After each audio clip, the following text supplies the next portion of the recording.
United, a podcast for change. I'm Lori, your host, and we are live, just waiting for the rest of my computer to catch up. Want to welcome everyone that is joining us this evening. Uh, I anticipate that this evening will be, at times, a passionate episode. Um, in talking about gun violence, fear, fear of our neighbor, and just everyone's thoughts on this and how they feel. And, um, it's just from what I'm seeing on the news, especially the last couple weeks, with people that have been shot and or killed, knocking on the wrong door, pulling into a driveway to just turn around, um, accidentally, momentarily getting into the wrong car and then getting right out, dropping off or attempting to drop off, either DoorDash or like some food delivery to the wrong house that the GPS took the driver to. People that were leaving, um, that they're just being shot, which is just unimaginable to me. Uh, and so I wanted to jump in and go big or go home, take on, the big issues. And this is not going to be our only conversation related to guns. This is just the start because we could be live for days trying to cover every aspect of guns and how they affect people in the United States. Um, other countries don't have this problem with guns. And you know, I believe that a lot of it is just fear of one another. Um, you know, and we do have to take into consideration that people live in different places. Some places are much safer than others.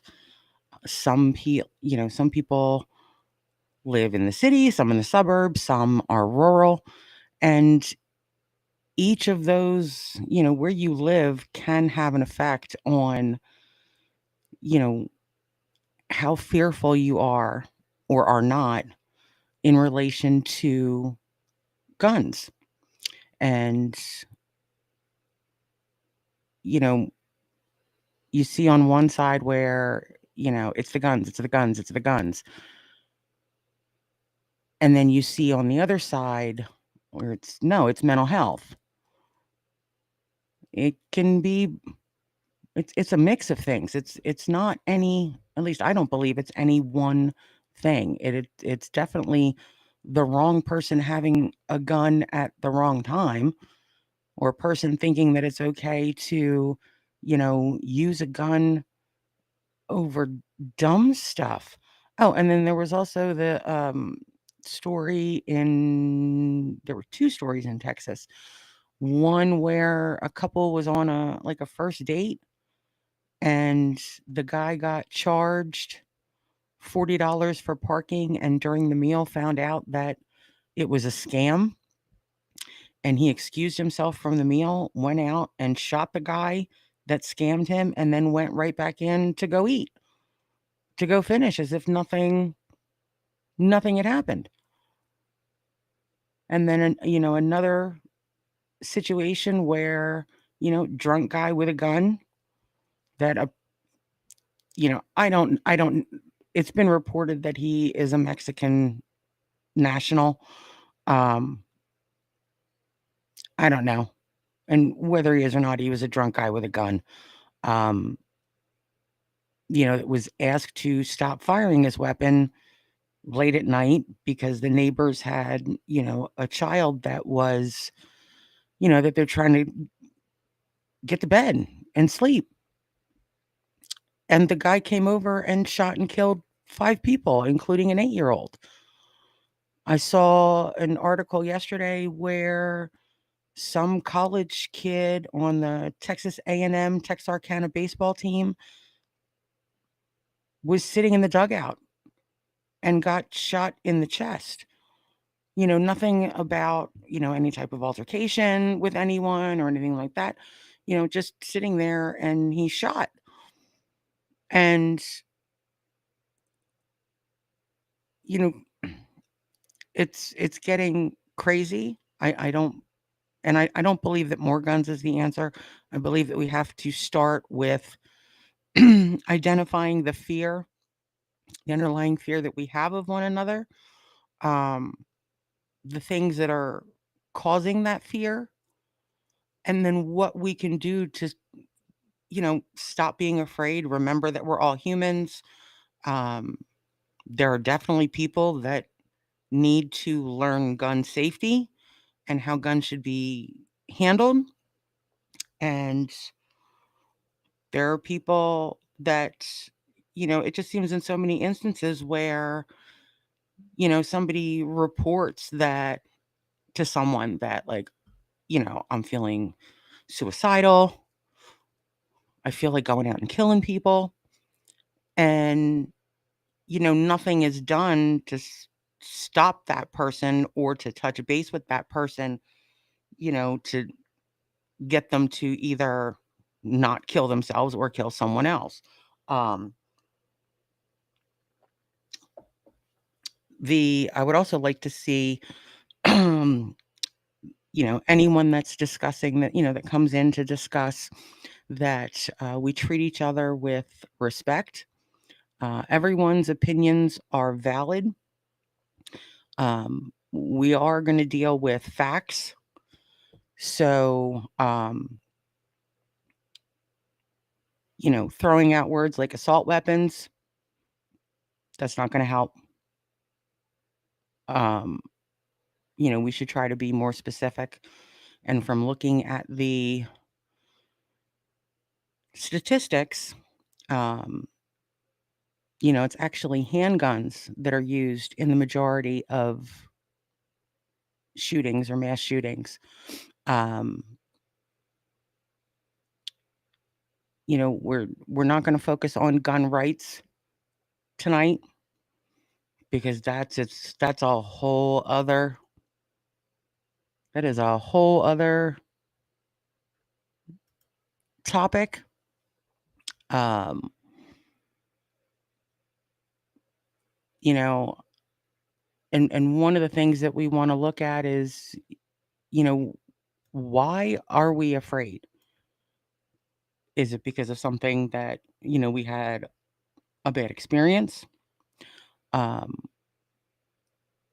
is it things that we're seeing on social media or the news where, people are being misrepresented or mischaracterized? And over time, we become afraid of, that person or group of people. Um, you know, and to put it out there, I am a liberal Democrat. Um, no one should think that just because someone is a Democrat that they don't own uh, guns. Um, gun ownership is across the spectrum. Um, and when I was probably about 9 years old, and I grew up in New Jersey, Jersey girl, um, and we lived in a rural part of New Jersey. We lived in the garden part of the Garden State, and we had 3 acres. There was, an acre to one side of the house, then the acre that had the house on it, and then another like empty acre on the other side. And probably about um, 9 or 10, something like that.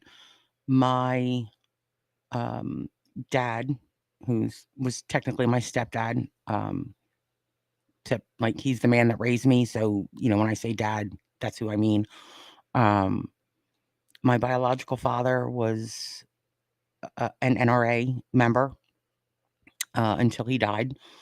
And when I was about 10, my dad taught me how to shoot. Um, started with a BB gun and then went on to a rifle. And I'm trying to remember, it's a 22 rifle. I believe it was a Remington, and either like a 12 gauge or a 20 gauge shotgun. Um, I've never shot a handgun. They've all been long guns. Um, and it was for, shooting cans and bottles, um, skeet shooting. And by skeet shooting, I mean the clay pigeons, not Little John's song. Um, you know, and and then my younger brothers, as they got a little bit older, they were also taught, and we were taught gun safety. And my dad hunted with my younger brother, and we were taught muzzle awareness. You keep your finger off the trigger unless you are planning on shooting something. You know, we were taught that they weren't toys, they weren't left around. And if they were on some, like if my dad was getting ready to go hunting and he put the guns down and then, had to run into the bathroom real quick, like we knew you don't touch them. You don't take the guns out and shoot targets without an adult present. You know, and you never, because even though a gun may be where 100% that gun is not loaded, you still treat that gun as if it is loaded. So like we were taught you never point a gun at a person. They're not toys. And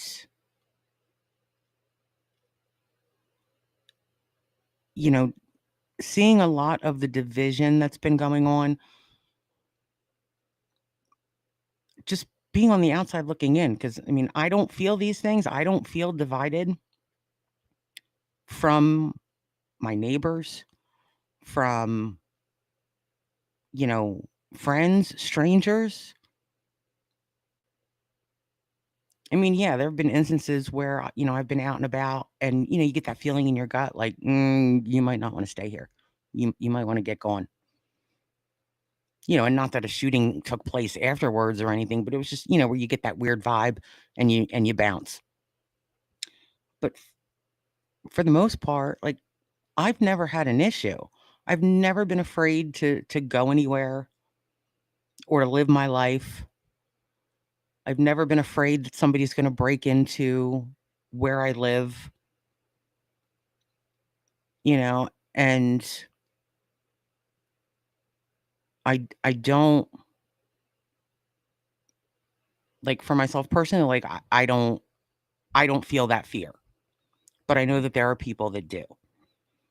And how afraid of someone do you have to be to shoot a kid through a door that all they did was they knocked on the wrong door?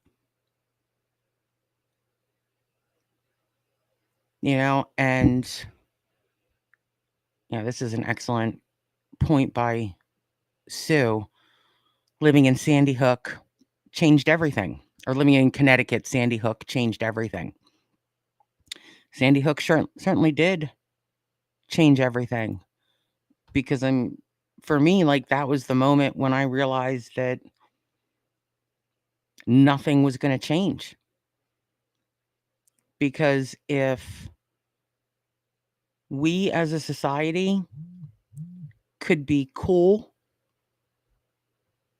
with elementary school children being shot and killed,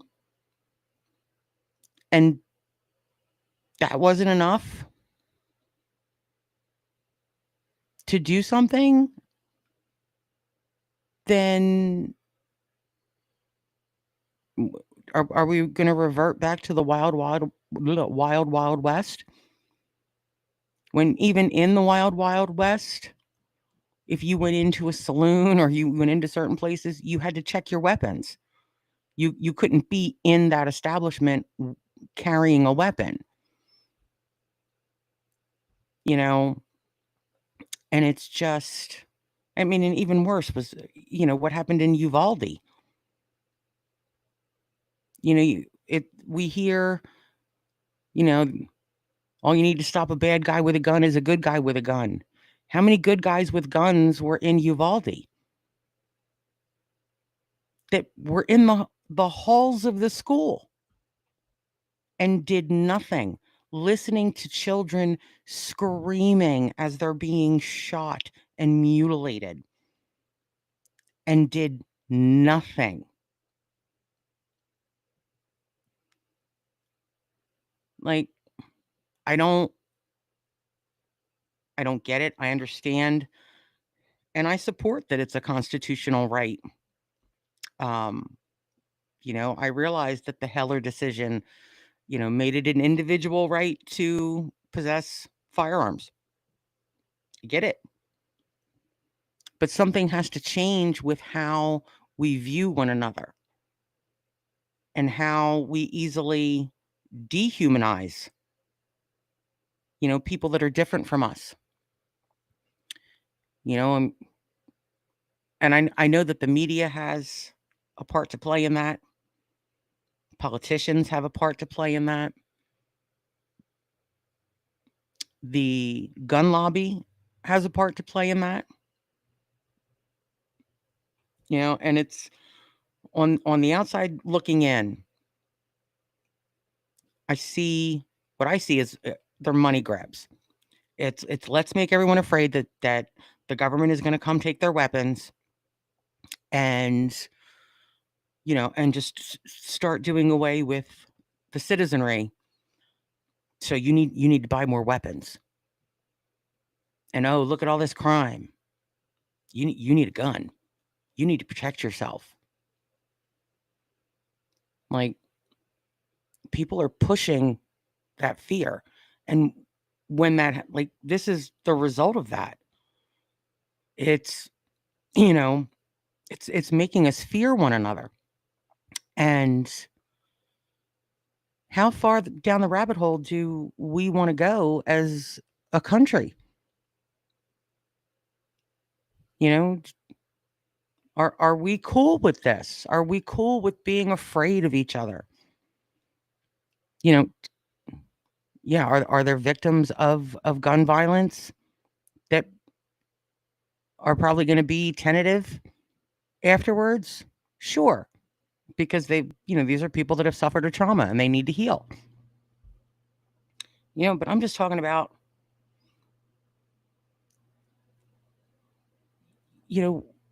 where did we start thinking it was okay to just shoot people that aren't trying to harm us? The one instance with I'll call them DoorDash, but the food delivery people that were driving away, that were shot at as they were, leaving. That no charges are going to be filed against the shooter, because apparently no laws were broken in Florida. Stand your ground doesn't mean shoot somebody that is just turning around in your driveway. At least, I don't believe that that's what it should mean. Yeah, here we go. Shoot from Sue. Shoot and ask questions later. Is that really what we want our country to be? You know, and I would hope not. I would hope that we never become okay with shoot first and ask questions later, because that's not self-defense. If someone isn't trying to physically hurt you or physically hurt, somebody in your house, there's no crime that person could be committing where the punishment is death. And it's not for us to take the law into our own hands. Self-defense, yes, when it is true self-defense. Somebody knocking on the door of the wrong house, that's not self-defense. If you're worried that somebody at your door is up to no good, you make sure your door's locked, and then you call the police. Sure, sit there with your weapon in your hand inside your house, trained on the door in case they bust through. And at that point, what you do is what you do to defend yourself. But somebody that just knocks on your door and you don't even ask them, how can I help you? You open the door, shoot through the door,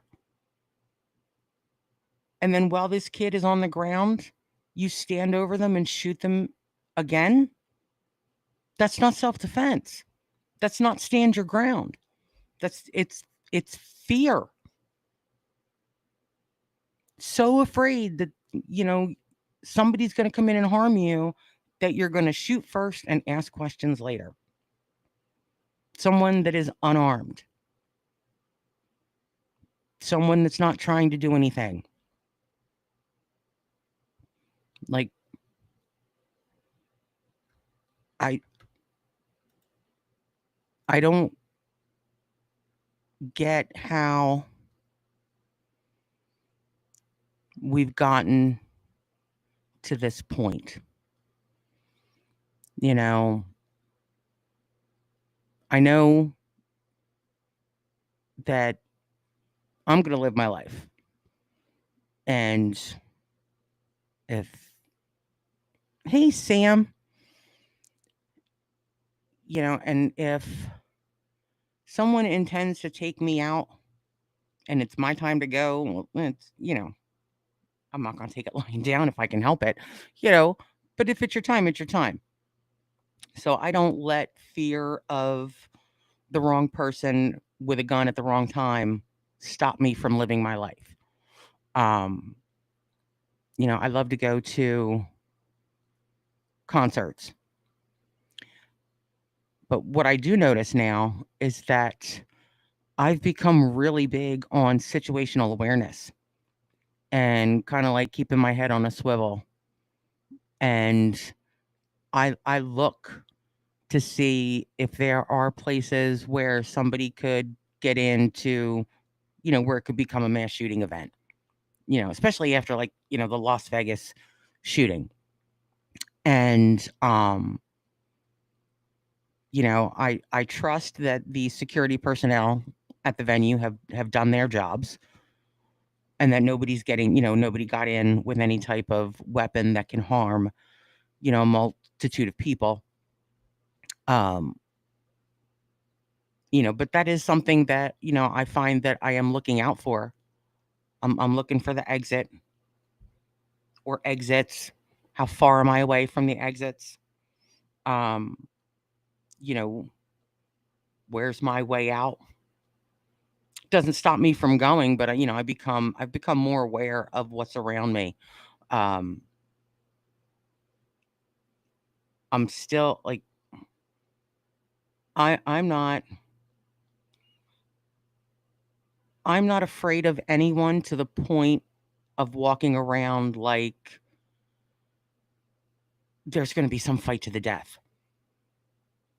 or that I need to swing first. or strike first. Um, I've started following my gut more, and if my gut gives me a weird feeling, then I just become more alert. And if the gut feeling keeps going, then I will make, an exit where it's like, something, you know, something doesn't seem right and I'm going to remove myself. Um, what's it called? But, what do you guys think? Do you think is the fear of gun violence, is it rational or irrational? What do you guys think? Personally, I think it's rational. Well, actually, if you think about it, I mean, it could be both, depending upon the person and the situation and, why someone is afraid. Um,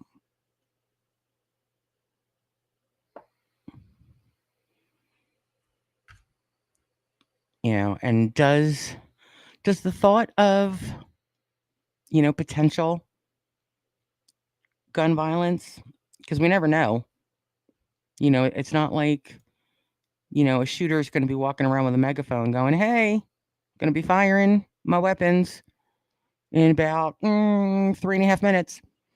Like, we don't get that. Um,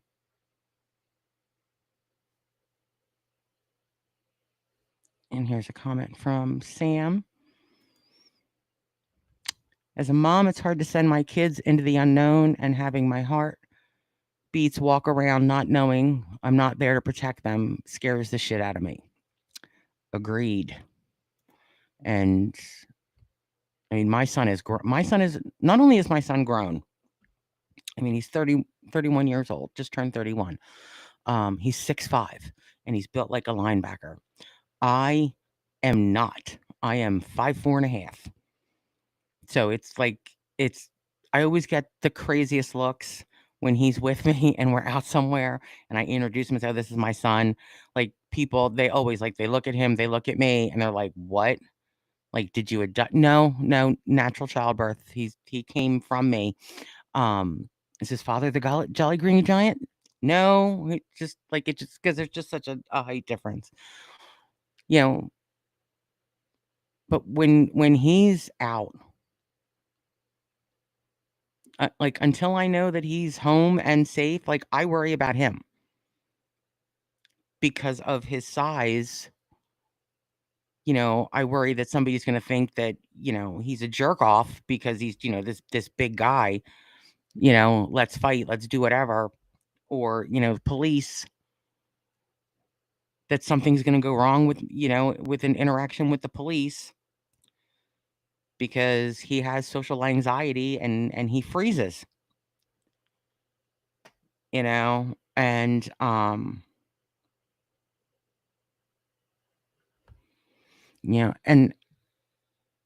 Sam has another comment that you know Kai was 4 and in pre-K when Sandy Hook happened and they started lockdown drills. My kids have normalized these drills. Bella had nightmares as a small child. We didn't do them after Columbine. No, we didn't. No, we did not. My son's school didn't have them after Columbine, and he would have been in elementary school at the time. Um, I was in researching for this episode because I wanted to come in informed, or as informed as I possibly could be, because we never know how the conversations, how they're going to ebb and flow, and who's going to you know where it's going to change, and what information is needed. But in doing research, I actually came across, they're called lockdown kits for schools, and it's like a 5-gallon paint bucket that you can snap a toilet seat onto, and that's your makeshift toilet for if your school is on lockdown and the kids can't leave to go to the restroom. with packets of like survival packets of water and what are they called? The like the emergency meals and like toilet paper, and then there's like, you can also order a first aid kit with it. Um or with some of them. It's like an add-on. And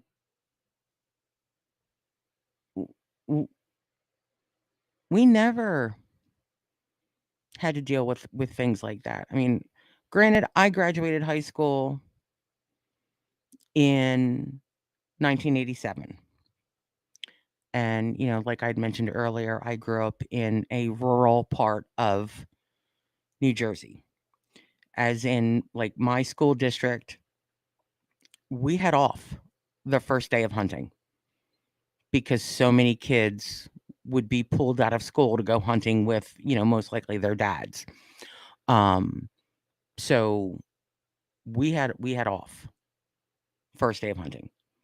And in the high school during the 80s, you know, you had the dudes with their pickup trucks with the gun rack in the back in the school parking lot. There was never any fear that somebody from my school was gonna go on a rampage, and a lot of it is the fear. A lot of it is bullying, especially when it comes to the schools where you've got kids that are I mean, and kids have always been cruel. You know, Thankfully, we didn't have social media when I was in school. We didn't have beepers. We didn't have cell phones, and so, I mean, that's part of it too, is where, kids are being bullied and nobody's doing anything. Nobody is correcting their precious child to stop them from bullying others. And you end up building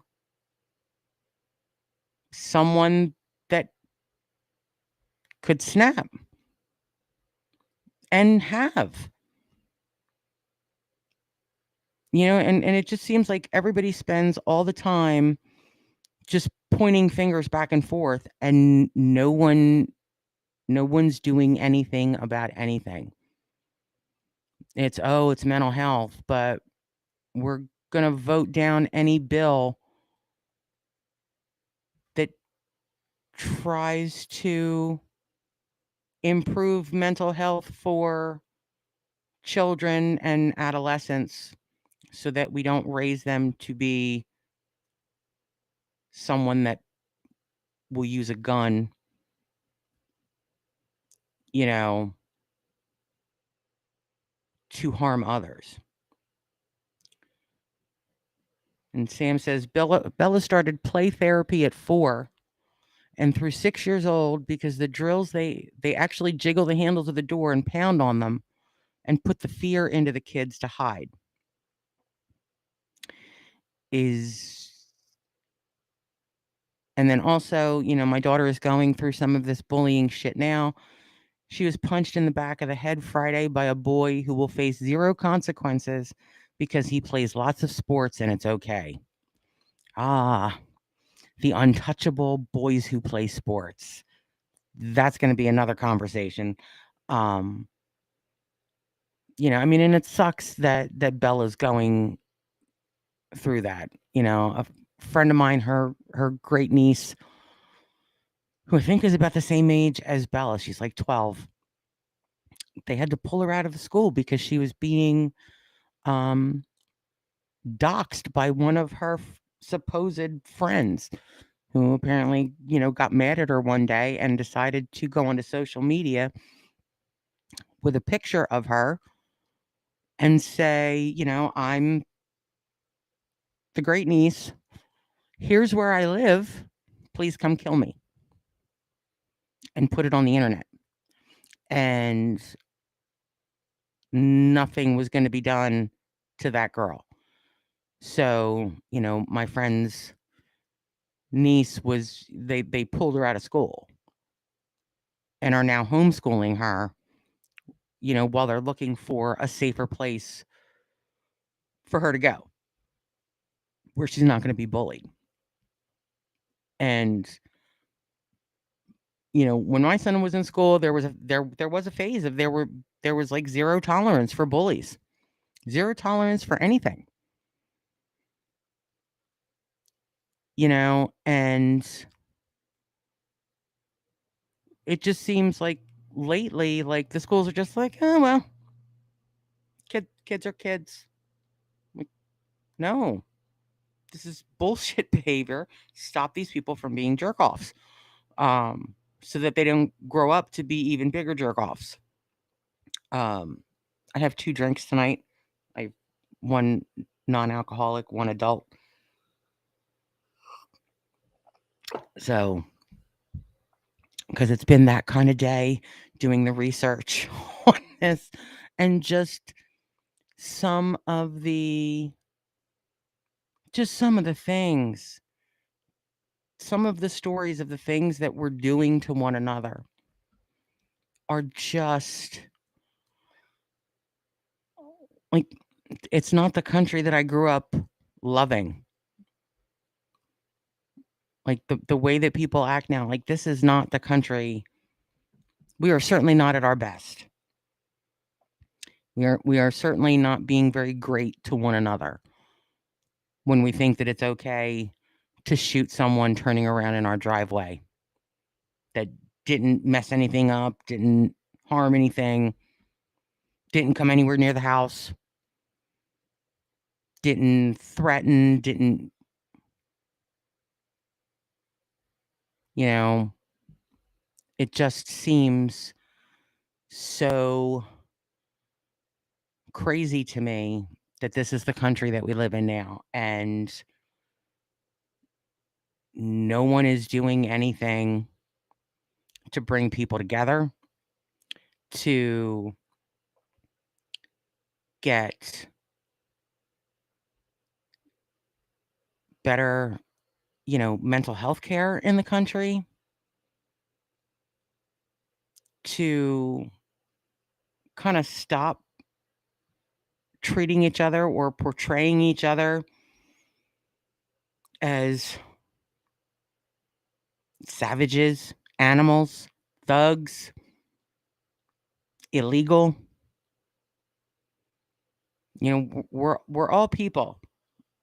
We all have the same fear that for whatever, we aren't going to be able to take care of ourselves and the people that we love. And that all that we want to do at the end of the day is take care of ourselves and the people we love. Like, it's a dream and a fear all wrapped into one. And and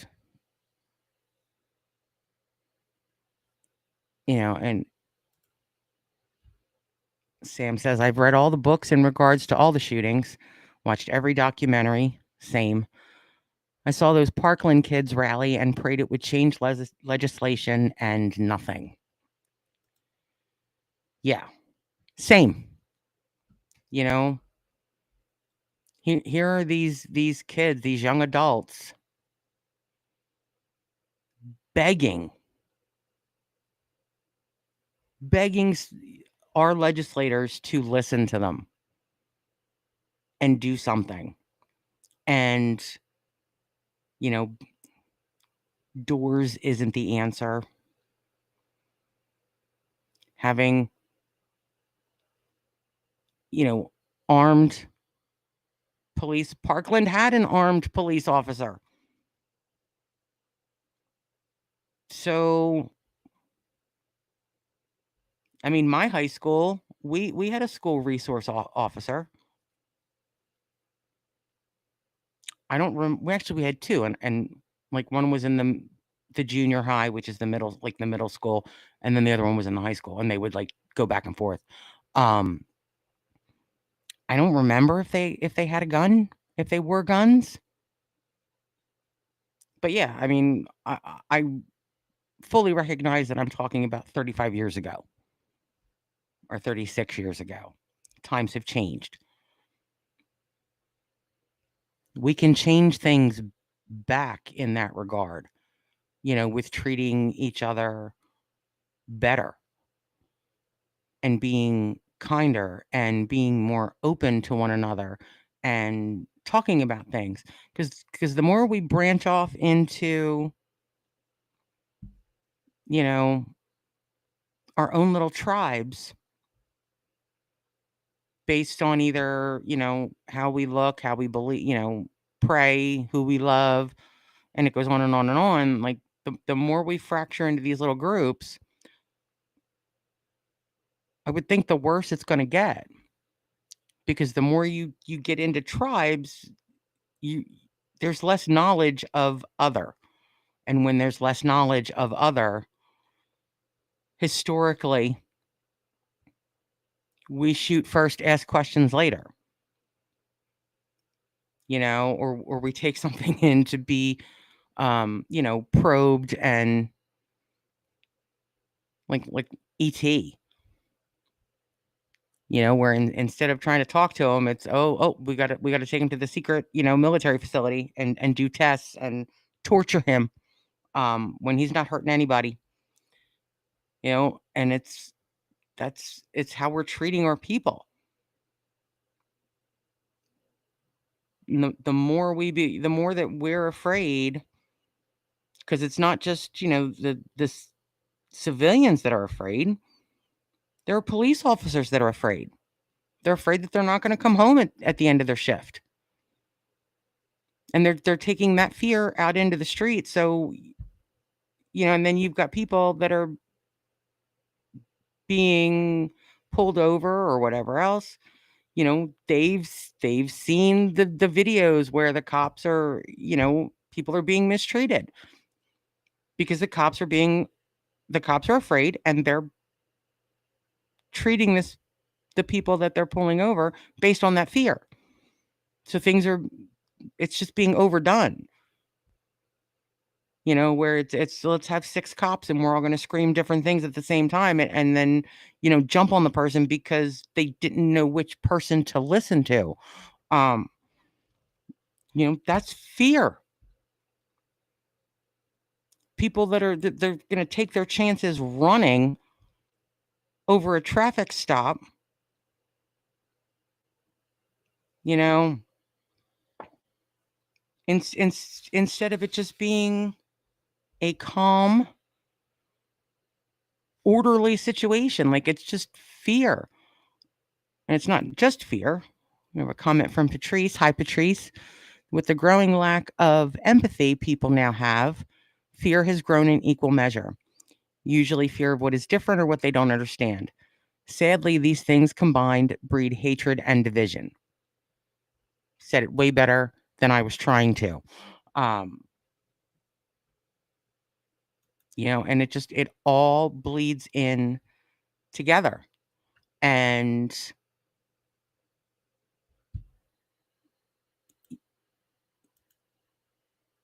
it's do we think that, like, education and or training could help alleviate some fears, where either it's people that are afraid of people so they want to get a gun and shoot people, um or people that are afraid of, I mean, I think that people that don't like guns, that don't know that much about guns, like, I definitely think that there's an opportunity for education there, because if we don't have that education and we're just spouting, like, we don't know that we're repeating things that aren't accurate.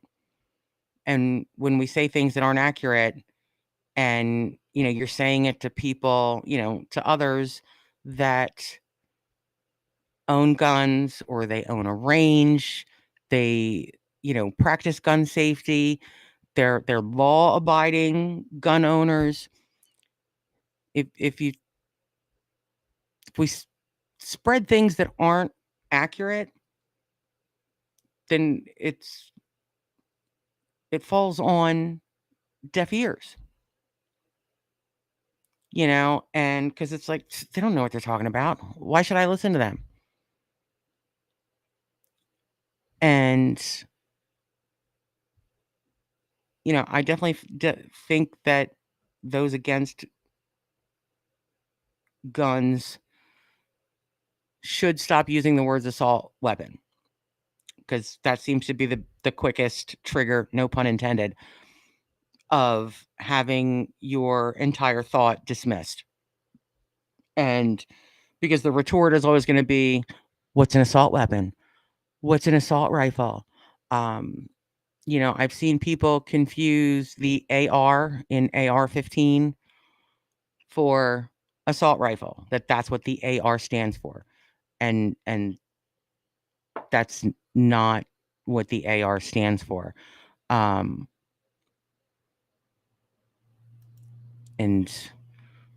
I know it's Armalite rifle, like the brand name. And here's a comment from Sam. I don't know enough about guns and I fear them. I contemplated taking a class about them or having Kai take a class so he can at least dismantle one. I would love to learn how to field strip a handgun. I don't know why. But I think that would be cool. I mean, knowledge is power, and it's not so much, or it may in part be, just guns in general. I think part of it also is the type of gun, that really what we may have an issue with are the high-powered rifles.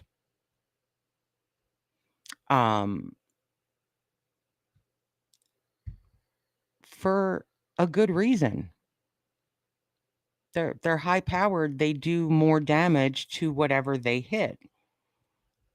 And it's fine when, if you live in a rural area and you have a problem with feral hogs, your high-powered rifle is probably your best bet to take them out. Shotgun will also do the trick, but probably not as well as a high-powered rifle. It's just where do we draw the line? There has to be a place for a line. No inanimate object should be valued more than a person's life. And, well, criminals aren't going to obey the law. The majority of the shootings and the mass shootings, the shooter purchased the guns legally.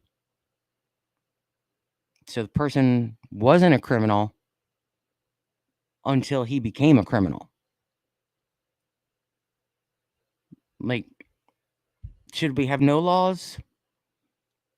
Should everyone just be armed to the teeth and be afraid of each other? Because someone out there somewhere, wants to do us harm, or that's what we think. So, we're going to go around with this being terrified. I think we're better than that. I mean, personally, I don't own any guns. My preference is knives. Take that however you want. Because of the way that I was raised to respect guns, and you don't shoot someone that's unarmed. That's that's how a coward acts. That's not how a grown person acts. That's cowardice. You don't shoot someone in the back. That's cowardice. You know, and like, oh, and then from comment from Patrice, I grew up spending summers in Texas, so I was used to seeing guns in the back windows of pickups. Same. I was also raised with a healthy respect for the damage they can do and taught how to handle one safely. Also same. And then we have Sam saying, there has to be common sense laws and red flag laws. Red flag laws,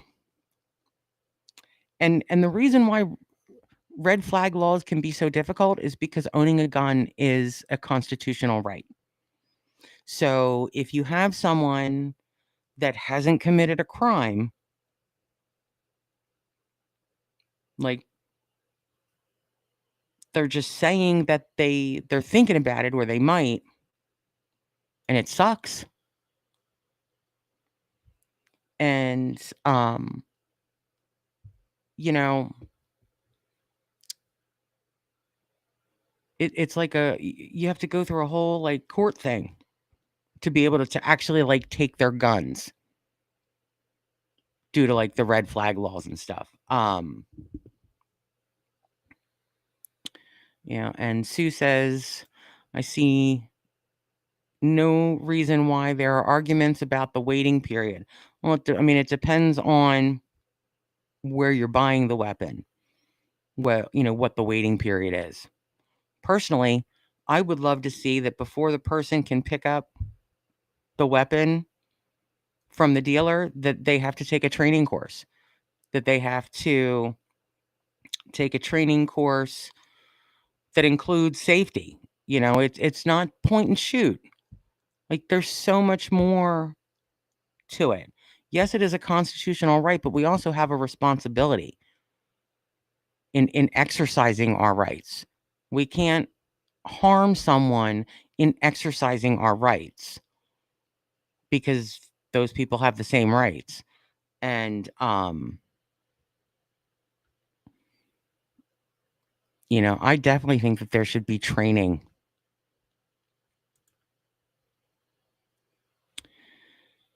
And Sue says it's easier to get a high-powered rifle than get a pistol in New York. Same in New Jersey. And that's usually because the long guns, the rifles and, shotguns and stuff like that, they're used, shotguns are used for hunting a lot of the times. And if you have nuisance animals, if you're in an area where they're, like the feral hogs and stuff like that, it's common for hunters or property owners to use a high-powered rifle. Because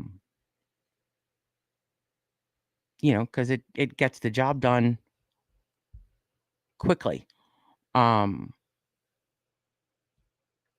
yes, the constitutional right was written when guns didn't do the damage they can do now.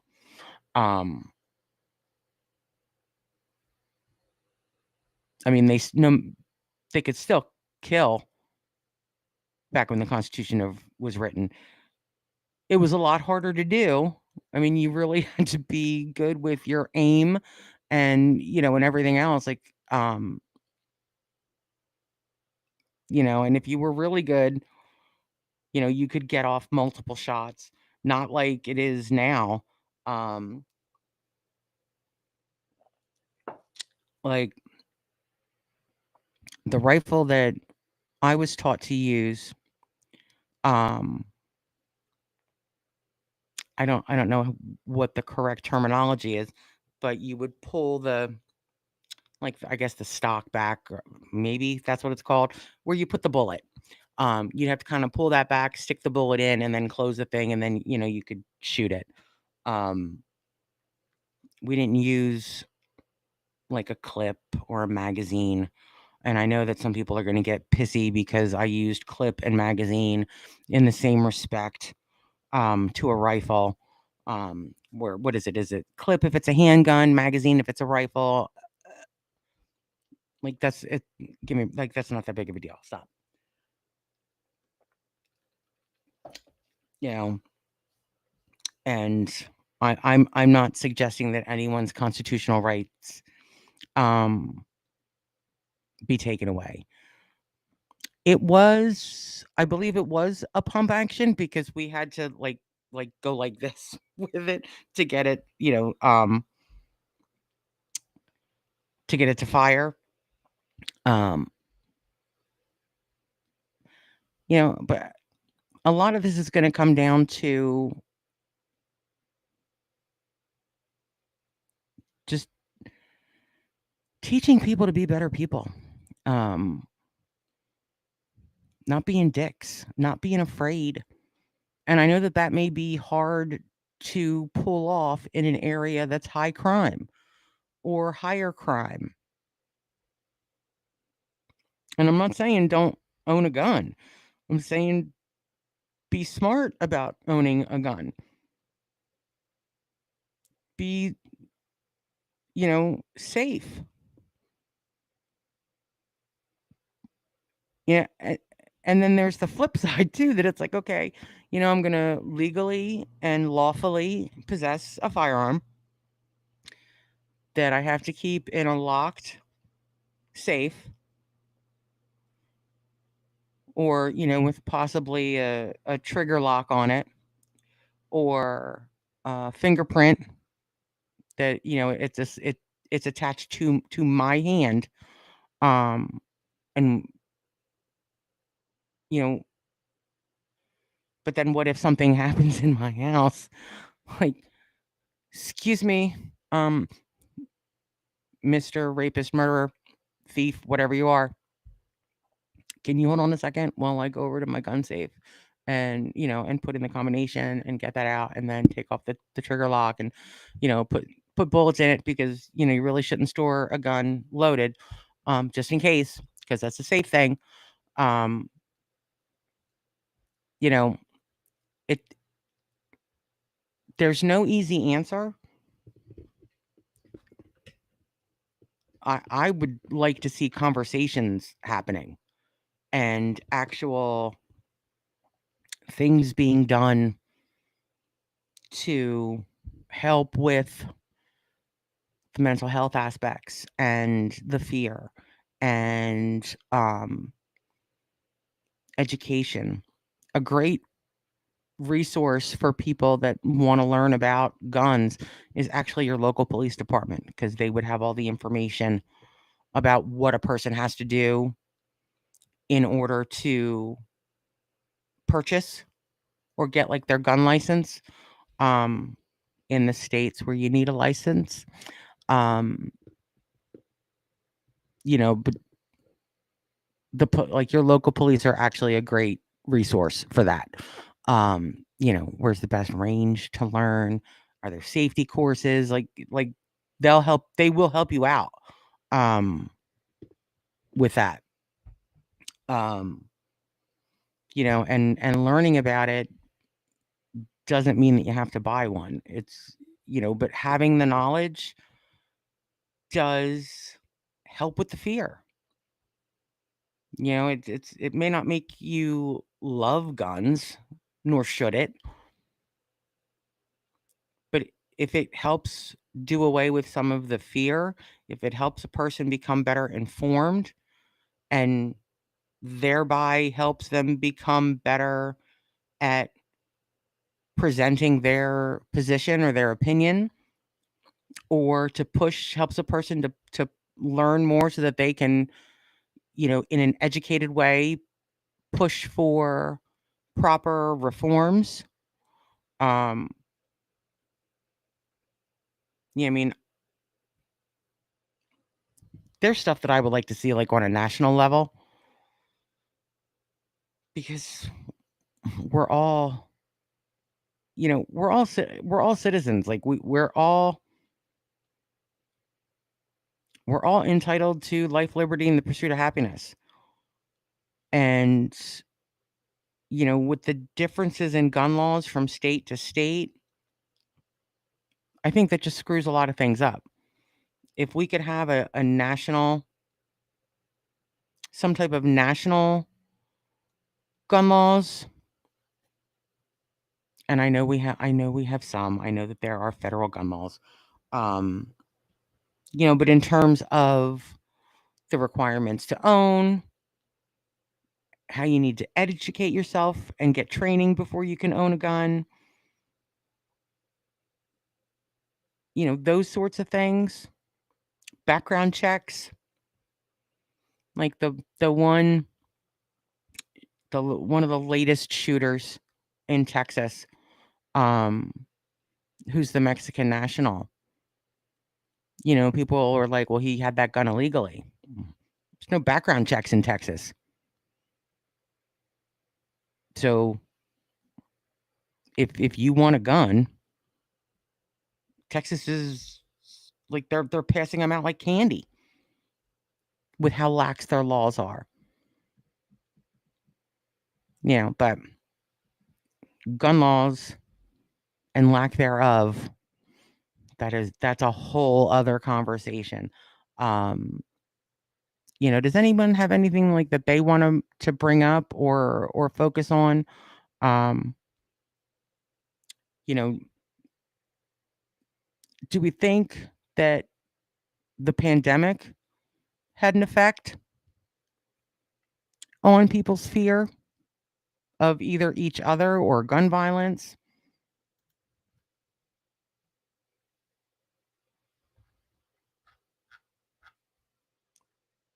And I mean, I believe that the pandemic certainly had an effect on people's mental health and how we interacted with one another. Um, and I actually think that the pandemic really played a big part of or in people being afraid of one another over the whole mask thing that with just the craziness of wearing a mask or not wearing a mask. Why aren't you wearing a mask? Why are you wearing a mask? And the name calling and the arguing, because of the cabin fever and being stuck in our homes and not being able to do things. Um, you know, I really think that played a big part, in conjunction with the media feeding, feeding that for their own ends, to get their views and clicks and add dollars, you know, but it's certainly something, that we're not going to solve in an hour. Um, but does anyone have any questions or anything that they would like to add on just this installment surrounding the fear of gun violence? We are going to continue the conversation tomorrow. Uh, we um we're probably going to go a little bit more into gun safety and gun ownership. Um, yeah, yay! I signed up for this. I signed up. I'm volunteering to do this. Um, we are going to continue the conversation tomorrow. It's not the only conversations that we're going to have about guns. Um, I would like to go through just all the different topics that that we're going to address at least once and then circle back and, hit the finer points, or expand the conversations a little bit more, because this isn't something that, we're going to change, in a matter of a few weeks. Um, if you haven't already, please like, comment, subscribe, hit your notification button. If you'd like to join the Patreon community for exclusive, members only content. And there's the link for that. But if no one has any questions right now, then we're going to wrap it up and we will be back tomorrow. So I want to thank everyone for tuning in, whether you're watching this live, participating live, or you're watching this on the replay. Every view matters, and I appreciate each and every single one. I appreciate all of the new subscribers. That's been awesome watching the subscriber count go up this past week. Um, so just thank you very much to all of you who leave comments, likes, subscriptions. Like um it's so very appreciated. Um, but on that note, I will see everyone tomorrow, 7 p.m. Eastern Daylight Time. And until then, I hope you guys all have a great evening. Good night.